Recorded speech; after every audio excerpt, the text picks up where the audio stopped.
Hi all, പുതിയൊരു വീഡിയോയിലേക്ക് സ്വാഗതം. ഇന്നത്തെ വീഡിയോ ഒരു സ്റ്റഡി വ്ലോഗാണ്. രാവിലെ ഞാൻ 4:30 എഴുന്നേറ്റായിരുന്നു. എഴുന്നേറ്റ് കഴിഞ്ഞപ്പം പഠിക്കാനിരുന്നപ്പോഴത്തേക്കും 4:55 ആയിട്ടുണ്ടായിരുന്നു. എല്ലാ ദിവസവും പഠിക്കുന്ന സമയത്ത് ആദ്യം ഞാൻ തലേദിവസം പഠിച്ച ടോപ്പിക്സ് റിവിഷൻ ചെയ്യും. അതെന്ന് വെച്ചാൽ ഒന്നില്ലെങ്കിൽ ടോപ്പിക്സിൻ്റെ നോട്ട്സ് വായിച്ച് നോക്കും, ഇല്ലെങ്കിൽ അതിൻ്റെ ക്വസ്റ്റ്യൻസ് വർക്കൗട്ട് ചെയ്യും. ഇന്നിപ്പോൾ ഞാൻ ക്വസ്റ്റ്യൻസ് വർക്കൗട്ടാണ് ചെയ്തത്. അത് കഴിഞ്ഞപ്പോൾ പിന്നെ അന്നത്തെ ദിവസത്തെ വീഡിയോ ക്ലാസ്സൊക്കെ കണ്ടിട്ടുണ്ടായിരുന്നു. ഒരു വീഡിയോ ക്ലാസ്സാണ് കാണാൻ പറ്റിയത്. അപ്പോഴത്തേക്കും മോനെ സ്കൂളിൽ വിടേണ്ട സമയമൊക്കെ ആയായിരുന്നു. പിന്നെ മോനെ സ്കൂളിലൊക്കെ വിട്ട് കഴിഞ്ഞ് ബ്രേക്ക്ഫാസ്റ്റും ഒക്കെ കഴിച്ച് കഴിഞ്ഞപ്പോഴാണ് പിന്നെ പഠിക്കാനിരുന്നത്. ഇന്ന് കോൺസ്റ്റിറ്റ്യൂഷൻ്റെ ഒരു ക്ലാസ്സായിരുന്നു പഠിക്കാനുണ്ടായിരുന്നത്. ഒരു ക്ലാസ് അല്ല, 3-4 ക്ലാസ്സൊക്കെ കാണും നമുക്ക് സ്റ്റഡി പ്ലാനിൻ്റെ ഭാഗമായിട്ട് പഠിക്കാൻ തരുന്നത്. അപ്പോൾ ആദ്യം ഞാൻ കോൺസ്റ്റിറ്റ്യൂഷനാണ് പഠിച്ചു തുടങ്ങിയത്. അതിൻ്റെ വീഡിയോ ക്ലാസ്സൊക്കെ കണ്ടു കഴിഞ്ഞപ്പോൾ പിന്നെ റാങ്ക് ഫയലിലുള്ള കാര്യങ്ങളൊക്കെ വായിച്ച് നോക്കിയായിരുന്നു. അപ്പോൾ കുറേ കാര്യങ്ങളൊക്കെ മനസ്സിലാവുന്നുണ്ടായിരുന്നു. വീണ്ടും സംശയമുള്ള കാര്യങ്ങൾ ഞാൻ ഒന്നും കൂടി വീഡിയോ ക്ലാസ്സൊക്കെ കണ്ട് നോക്കിയായിരുന്നു. അങ്ങനെയാണ് ഞാൻ ചെയ്യുന്നത്. മുമ്പ് ഞാൻ 10th ലെവൽ എക്സാംസിനാണ് പ്രിപ്പയർ ചെയ്തുകൊണ്ടിരുന്നത്. ഇപ്പം ഡിഗ്രിയുടെ മെയിൻസിന് വേണ്ടിയിട്ടാണ് പ്രിപ്പറേഷൻ. അപ്പോൾ കുറച്ചുകൂടി ഡെപ്തായിട്ട് നമ്മൾ കാര്യങ്ങൾ പഠിക്കേണ്ടതായിട്ടുണ്ട്. അതുകൊണ്ട് തന്നെ കൂടുതൽ സമയം നമ്മൾ സ്റ്റഡീസിന് വേണ്ടിയിട്ട് മാറ്റി വെക്കണം. ഇനിയിപ്പോൾ എക്സാമിന് കുറച്ച് ദിവസം കൂടി ബാക്കിയുള്ളൂ. സെപ്റ്റംബർ 27-നാണ് സെക്രട്ടേറിയറ്റ് മെയിൻസ്.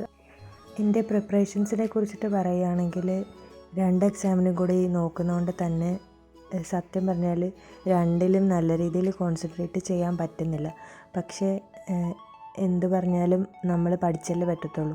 കാരണം 2 എക്സാം പ്രിലിംസ് വളരെ കഷ്ടപ്പെട്ട് തന്നെയാണ് ക്ലിയർ ചെയ്തത്. അപ്പോൾ പിന്നെ പറ്റാവുന്ന മാക്സിമം നമ്മുടെ എഫേർട്സ് ഇട്ടിട്ട് നല്ലൊരു റിസൾട്ടിൽ എത്താമെന്നാണ് വിചാരിക്കുന്നത്. ഇനിയിപ്പോൾ കുറച്ച് ദിവസം കൂടി ഉള്ളൂ എക്സാമിന്. അപ്പം എന്നെക്കൊണ്ട് പറ്റാവുന്ന മാക്സിമം ഞാൻ എഫേർട്ട് ഇട്ട് തന്നെ പഠിക്കും. കാരണം ഇങ്ങനെ നല്ലൊരു അവസരം കിട്ടിയിട്ട് പിന്നെ നമ്മൾ വിചാരിച്ച രീതിയിൽ എക്സാം എഴുതാൻ പറ്റിയില്ലെങ്കിൽ അത് പിന്നെ നമ്മൾ എന്താ പറയുക, എക്സാം കഴിയുമ്പോൾ നമുക്ക് ഒരു വിഷമമായിരിക്കും. ഞാൻ കുറച്ചും കൂടി നല്ലപോലെ പഠിച്ചിട്ടുണ്ടായിരുന്നെങ്കിൽ എനിക്കിത് കിട്ടിയേനല്ലോ എന്ന്. കഴിഞ്ഞ LD എക്സാമിൻ്റെ കാര്യം എനിക്കിതുപോലെ തന്നെയായിരുന്നു. ഞാൻ ശരിക്കും LD എക്സാമിന് വേണ്ടിയിട്ടാണ് എൻ്റെ PSC പ്രിപ്പറേഷൻ സ്റ്റാർട്ട് ചെയ്തത്. പക്ഷേ ഇപ്പോൾ നിങ്ങൾക്ക് എല്ലാവർക്കും അറിയാമല്ലോ, ഈയിടെയാണ് LDയുടെ റിസൾട്ട് വന്നത്. ആ റിസൾട്ട് വരുന്ന ദിവസം നമുക്ക് സത്യം പറഞ്ഞാൽ മനസ്സിൽ നല്ല വിഷമമായിരിക്കും. കാര്യം നമ്മളും അതിന് വേണ്ടിയിട്ട് പ്രിപ്പയർ ചെയ്തവരാണല്ലോ. പക്ഷെ നമുക്ക് അതിനകത്ത് വരാൻ പറ്റിയില്ലല്ലോ എന്നുള്ളൊരു സങ്കടം അന്നത്തെ ദിവസം ഫുള്ള് എനിക്കുണ്ടായിരുന്നു. അത് മാറാനായിട്ട് ഒരു ദിവസം ഫുള്ള് വേണ്ടി വന്നു. ഒരു ദിവസവും നല്ല, ഇടയ്ക്കൊക്കെ നമ്മുടെ മനസ്സിലേക്ക് ഈ കാര്യങ്ങൾ ഓടി വരും. നമ്മൾ എത്ര ചിന്തിക്കേണ്ടെന്ന് വിചാരിച്ചാലും. പക്ഷേ ആ ചിന്തയൊക്കെ മാറ്റി വെച്ച് അടുത്ത എക്സാമിന് പ്രിപ്പയർ ചെയ്യണം. ഈ തോറ്റെടുത്ത് നിന്ന് വീണ്ടും തുടങ്ങുന്നതാണല്ലോ ഏറ്റവും വലിയ ചലഞ്ച് എന്ന് പറയുന്നത്. പക്ഷേ അതൊക്കെ മാറ്റി വെച്ചിട്ട് നമ്മൾ അടുത്ത എക്സാമിന് പ്രിപ്പയർ ചെയ്യണം. അത് ആലോചിച്ചുകൊണ്ടിരുന്ന് കഴിഞ്ഞാൽ വീണ്ടും നമ്മളെ വിലപ്പെട്ട സമയമാണ് നമ്മൾ കളയുന്നത്. ആ ഒരു ചിന്ത മാത്രം മതി അടുത്ത എക്സാമിന് നമ്മളെ പ്രിപ്പറേഷൻസിന് ഹെൽപ്പ് ചെയ്യാനായിട്ട്. അപ്പോൾ ഞാൻ പറഞ്ഞുകൊണ്ടിരുന്നത് ഇന്നത്തെ സ്റ്റഡി വ്ലോഗിൻ്റെ കാര്യമായിരുന്നു. ഇന്നത്തെ സ്റ്റഡി വ്ലോഗിൽ ബാക്കി ഞാൻ പഠിച്ചതെന്ന് വെച്ചാൽ ഇംഗ്ലീഷിൻ്റെ റിവിഷനാണ് നടന്നുകൊണ്ടിരിക്കുന്നത്. അതായത് ഇപ്പോൾ എൻട്രിയിൽ ചെയ്യുന്നതെന്ന് വെച്ചാൽ പേപ്പർ 2ൻ്റെ ക്ലാസ്സിൻ്റെ കൂടെ തന്നെ പേപ്പർ 1ൻ്റെ റിവിഷനും അവർ തരുന്നുണ്ട്. അപ്പോൾ ഇംഗ്ലീഷാണ് ഇന്നത്തെ റിവിഷന് തന്നിരുന്നത്. അതൊക്കെ ഞാൻ റിവിഷൻ ചെയ്തു. പിന്നെ ഇന്നത്തെ ദിവസം ഒരു പ്രത്യേക ദിവസമാണ്. എൻ്റെ അച്ഛൻ്റെ അമ്മയുടെയും വെഡ്ഡിങ് ആനിവേഴ്സറി ആയിരുന്നു. അപ്പോൾ അവർ പുറത്തൊക്കെ പോയി, അമ്പലത്തിലൊക്കെ പോയായിരുന്നു രാവിലെ. പിന്നെ വൈകിട്ട് ഞങ്ങളൊരു കേക്കൊക്കെ കട്ട് ചെയ്ത് സെലിബ്രേറ്റ് ചെയ്തു. 37ാമത്തെ വെഡ്ഡിങ് ആനിവേഴ്സറി ആയിരുന്നു. അപ്പോൾ മോൻ അവരുടെ കൂടെ നിന്ന് കേക്കൊക്കെ മുറിച്ചു. ആരുടെ ബർത്ത്ഡേ വന്നാലും ആനിവേഴ്സറി വന്നാലും അവനാണ് മുന്നിൽ കേക്ക് കട്ടിയാണ് നിൽക്കുന്നത്. ഭയങ്കര ഇഷ്ടമാണ് ആൾക്ക് സെലിബ്രേഷൻസൊക്കെ. അത് കഴിഞ്ഞിട്ട് പിന്നെ വൈകിട്ട് കുറച്ച് തിരക്കൊക്കെ ആയിരുന്നു. വീണ്ടും ഞാൻ രാത്രിയിലാണ് പഠിക്കാനിരുന്നത്. അപ്പോൾ കുറേ ക്വസ്റ്റ്യൻസൊക്കെ വർക്കൗട്ട് ചെയ്തു. രാവിലെ പഠിച്ച കാര്യങ്ങൾ എനിക്ക് മനസ്സിലായോ എന്ന് അറിയണമല്ലോ. അങ്ങനെ ഞാൻ കുറച്ച് ക്വസ്റ്റ്യൻസൊക്കെ വർക്കൗട്ട് ചെയ്തു.